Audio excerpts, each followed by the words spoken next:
Assalamualaikum warahmatullahi wabarakatuh. Perkenalkan, nama saya Agnisa Nurul Haq.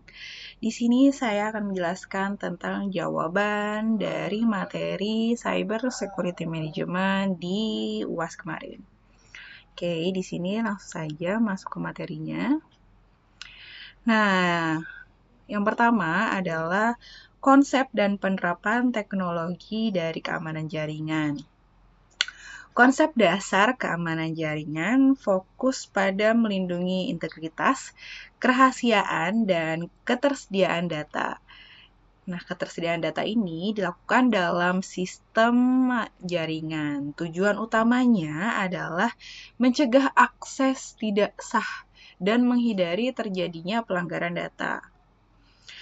Untuk memitigasi ancaman dapat dilakukan melalui strategi segmentasi jaringan, penerapan Zero Trust Model, penggunaan enkripsi dan autentikasi dua faktor, serta pemutakhiran sistem secara berkala.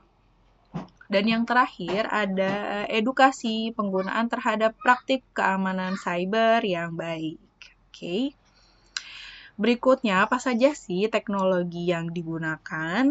Yang pertama ada firewall, yaitu memfilter lalu lintas jaringan. Yang kedua ada intrusion detection atau prevention system, disingkat IDS atau IPS, digunakan untuk mendeteksi dan menghentikan ancaman.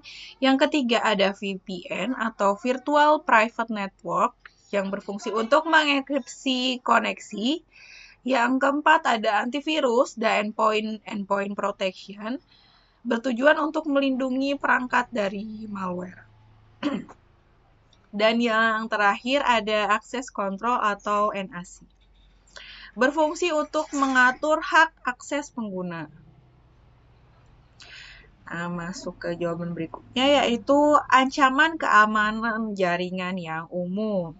Nah, di sini ada 5, yaitu DDoS atau Distribute Denial of Service. Yang kedua ada phishing dan social engineering. Yang ketiga ada man in the middle attack. Yang keempat ada malware dan ransomware. Dan yang terakhir ada unauthorized access dan data breach. Nah, kita masuk ke strategi mitigasi ancamannya. Yang pertama yaitu segmentasi jaringan dan Zero Trust Model, enkripsi dan autentikasi dua faktor, update sistem dan patch keamanan rutin, dan yang terakhir memberikan edukasi keamanan cyber bagi para pengguna. Pengamanan berbasis data dan jaringan. Apa saja sih metode pengamanan data dan jaringan? Yang pertama ada data encryption, yaitu menjaga kerahasiaan informasi. Yang kedua ada data loss prevention atau DLP, yaitu mencegah kebocoran data sensitif. Yang ketiga ada access management, yaitu memastikan hanya pengguna sah yang mengakses. Dan yang keempat ada SIM. Berisik banget lagi.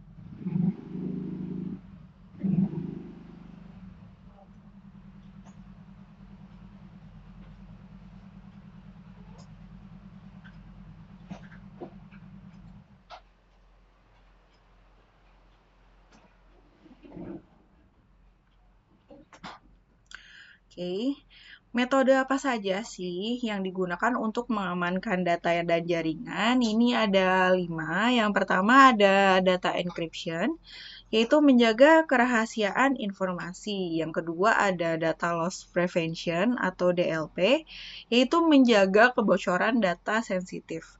Yang ketiga ada access management, yaitu memastikan hanya pengguna sah saja yang dapat mengakses. Yang keempat ada SIM atau Security Information and Event Management, yaitu monitoring dan analisis ancaman. Dan yang terakhir kita melakukan backup atau disaster recovery, yaitu menjaga ketersediaan data. Nah, ini beberapa tools yang umum digunakan, yaitu ada Wireshark, Splunk, Ada yang kedua ada Microsoft Defender, yang ketiga ada IBM. Nah, oke. Kita masuk ke studi case, yaitu kasus Marriott International pada tahun 2018, yaitu ada data 500 juta pelanggan yang bocor akibat akses ilegal. Nah, solusi yang dilakukan yaitu dengan menerapkan enkripsi dan kontrol akses yang ketat. Contoh implementasi yang efektif yaitu perusahaan fintech yang menerapkan SIM dan DLP dan MFA berhasil mendeteksi anomali aktivitas pengguna dan mencegah serangan ransomware. Oke, cukup sekian penjelasan dari jawaban Cyber Security Management UAS yang soal Cyber Security Management.